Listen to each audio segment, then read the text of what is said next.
नमस्कार सर्वांना. सुंदर अशी दिवसाची सुरुवात झाली होती आणि इथे मी पूजा करायला घेतली होती. हळदीचं लेपन केलं होतं मी इथे. आता हा व्हिडिओ पौर्णिमेच्या दिवशीचा म्हणजे शनिवारचा आहे. मला खरं तर पोस्ट करायचा होता दुसऱ्याच दिवशी, पण अचानकच बाहेर जायचं ठरलं आणि ते एडिटिंग करायला मला वेळच मिळाला नाही. त्याच्यानंतर घरी पाहुणे वगैरे पण आले आणि माझं खूप एवढी तारांबळ झाली ना की बरंच आता मी आज ठरवलं आणि तोंडातनं पण काढलं की मी देवाच्या एवढ्या एवढ्या सेवा करणार आहे. कारण अधिक मासातली पौर्णिमा ही सर्वश्रेष्ठ असते आणि ही 3 वर्षातनं एकदाच येते. त्यामुळे माझं चाललं होतं की दुर्गा सप्तशतीचा पाठ करावा, त्यानंतर सत्यनारायण वाचावा. म्हटलं आज सत्यनारायण वाचावा किंवा एक कोणती तरी सेवा आज करावी आणि एक उद्या करावी संडेला, कारण 2 दिवस पौर्णिमा होती.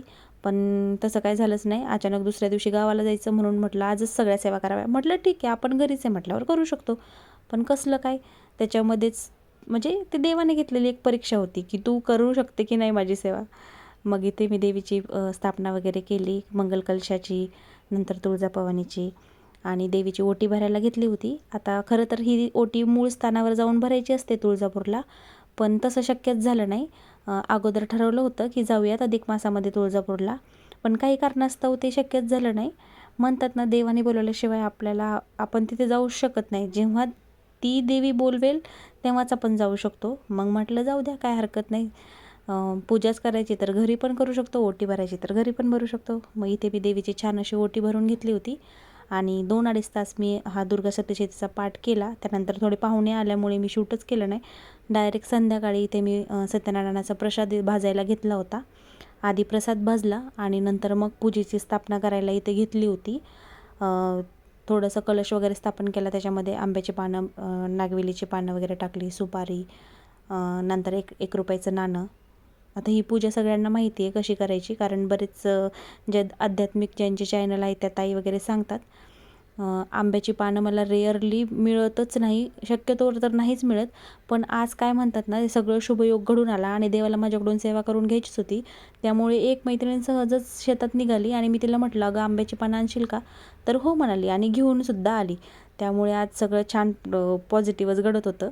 इथे मी बाळकृष्णाच्या मूर्तीला पंचामृताने आणि साध्या पाण्याने आपला अभिषेक केला. आता हे पंचामृत मी एकत्रच बनवते, वेगळं वेगळं नाही बनवत.